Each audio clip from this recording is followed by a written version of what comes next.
محترم ناظرین السلام علیکم۔ میرا آج کا موضوع گفتگو ہے حرام۔ حرام عربی میں ایڈجیکٹو کے طور پر استعمال ہوتا ہے۔ کوئی بھی ایسی چیز جو شرعی قانون کے مطابق ممنوع ہو اسے حرام کہا جاتا ہے۔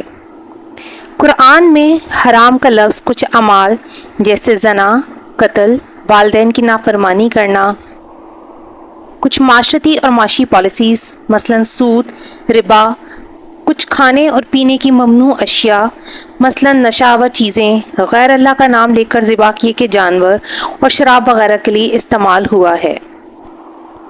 اسلامی مالیات کے معاملے میں مسلمان ان لین دین میں سرمایہ کاری نہیں کر سکتے یا منافع حاصل نہیں کر سکتے جس میں حرام مصنوعات اور سرگرمیاں جیسے خنزیر کے گوشت سے متعلق مصنوعات، شراب، جوا، فحش مواد شامل ہو۔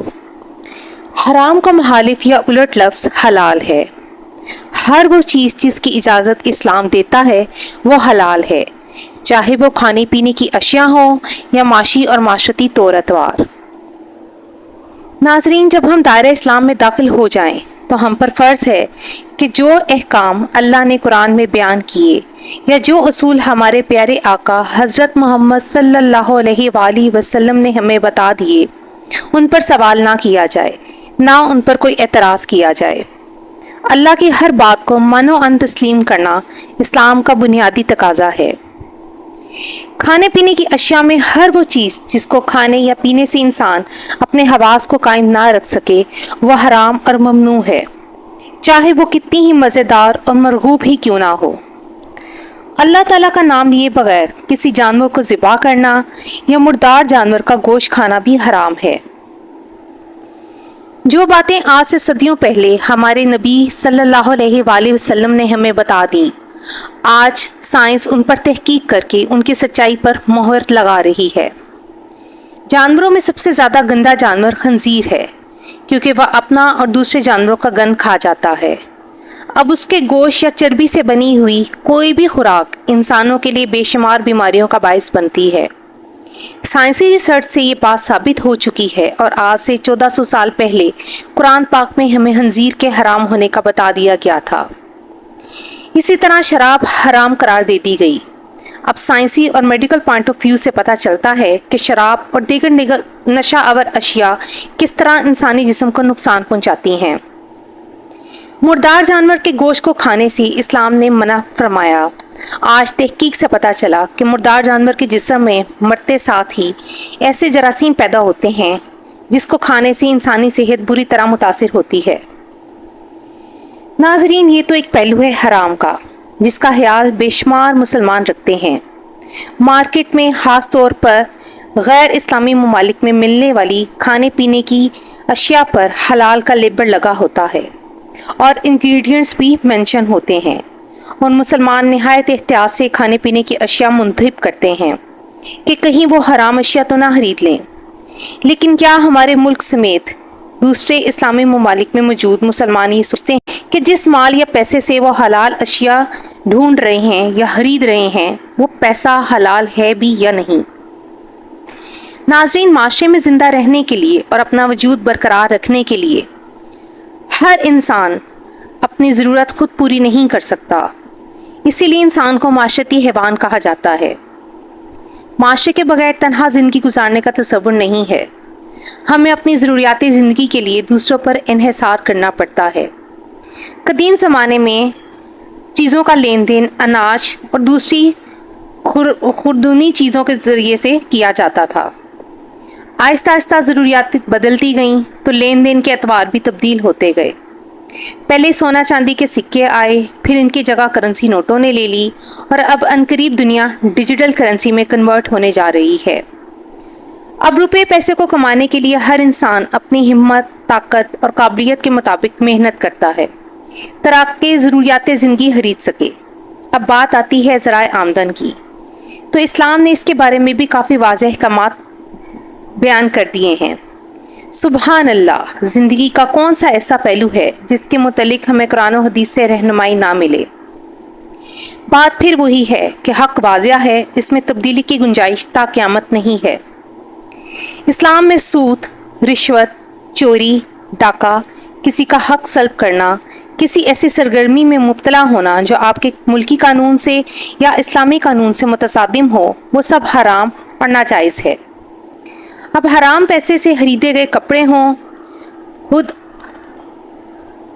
آپ کی خوراک ہو, پانی ہو, گھر ہو, سواری ہو یا کوئی بھی چیز, چاہے وہ حلال بھی ہو لیکن وہ حرام ہی تصور کی جائے گی.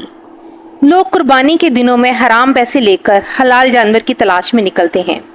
تو جناب پہلے اپنی کمائی پر نظر تو کیجئے. اس پیسے سے لیے گئی قربانی کے جانور کو آپ کیسے حلال تصور کریں گے؟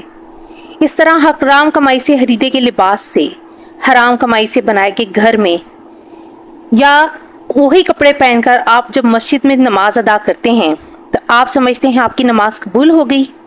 یہی وہ نمازیں ہوں گی جو قیامت کے دن آپ کے منہ پر لپیٹ کر مار دی جائیں گی. جب آپ جانتے ہیں کہ آپ نے جو زیب تن کر رکھا ہے وہ حرام کے پیسوں سے خریدا ہے, تو آپ اس میں حلال کام یا جائز کام کیسے کر سکتے ہیں؟ حرام اور ناجائز ذرائع آمدن سے آپ حج یا عمرہ کر لیں تو سوچیں کیسے ثواب ہوگا. زکوٰۃ حرام کے مال سے ادا کر کے آپ نے اسلامی فریضہ تو ادا کر دیا, لیکن کیا وہ اسلامی فریضہ واقعی ادا ہو گیا؟ حرام مال سے کی گئی افطاری اور سحر کیسے آپ کے روزے کو مقبول بنا سکتی ہے؟ یہاں ایک شعر عرض کروں گی. خانے جو دماغ کے حالی ہیں سب, چیزیں جو نظر آتی ہیں جعلی ہیں سب, ہر طور بدلتا ہے اس جہاں کا منظر, نظارے بھی آنکھوں کے خیالی ہیں سب. ناظرین, جانداروں کو پلنے بڑھنے کے لیے خوراک کی ضرورت ہوتی ہے. سب سے مشکل انسان کا بچہ پلتا ہے. جب کوئی جوڑا صاحب اولاد ہوتا ہے تو دن رات بچے کو پروان چڑھانے کے لیے ماں باپ اپنی اپنی کوشش میں لگ جاتے ہیں اور اولاد کو بڑھاپے کا سہارا کہا جاتا ہے. آپ ذرا دیر کو غور فکر کریں اور دیکھیں کہ جو گوشت آپ پروان چڑھا رہے ہیں وہ کس خوراک سے پروان چڑھا رہے ہیں.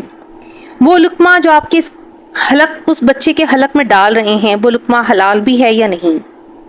حرام کا جو لقمہ آپ اس کے پیٹ میں ڈال رہی ہیں وہ اپنا اثر ضرور دکھائے گا, چاہے جلد دکھائے یا دیر سے. آپ سانپ کے بچے کو دودھ پلا کر اسے ڈسنے سے باز نہیں رکھ سکتے. اسی طرح چاہے جتنی بھی اچھی تربیت کر لیں, جتنی بھی اچھی اعلیٰ تعلیم دلوا لیں, جب بیس ہی خراب ہے تو رزلٹ کیسے صحیح ملے گا؟ یعنی جب پروان, تعلیم, لباس, سہولیات سب ناجائز اور حرام کے پیسے سے مہیا کی گئی ہوں تو آپ کے لیے فائدہ مند کیسے ہوں گی؟ بہت سے لوگ داڑھی یعنی سنت رسول چہرے پر سجا کر ناجائز منافع خوری کرتے ہیں, سودی لین دین کرتے ہیں, رشوت لیتے ہیں, راہزنی کی وارداتوں میں ملوث ہوتے ہیں. ناجائز ذرائع آمدن والے چاہے عام انسان ہوں یا بڑے بڑے آفیسرز اور سیاستدان, کیا ان کی نمازیں, ان کے صدقے, ان کی عبادتیں قبول ہو رہی ہیں؟ بہت سے لوگوں کا جواب ہوگا قبول تو اللہ نے کرنا ہے, ہم کون ہوتے ہیں کسی کو کچھ کہنے والے. تو ناظرین, اللہ کے احکام تو واضح ہیں, ہدایت کا سرچشمہ قرآن و حدیث کی صورت میں موجود ہے. کیا ابھی بھی کسی پیغمبر یا نبی کی ضرورت باقی ہے؟ نہیں, بالکل نہیں. جو حق ہے وہ قیامت تک کے لیے ہے, اور جو حرام اور ناجائز ہے وہ کسی صورت جائز یا حلال ہو ہی نہیں سکتا. ناظرین, حرام کے موضوع پر بہت سے نکات میں نے اس ویڈیو میں بیان کیے ہیں.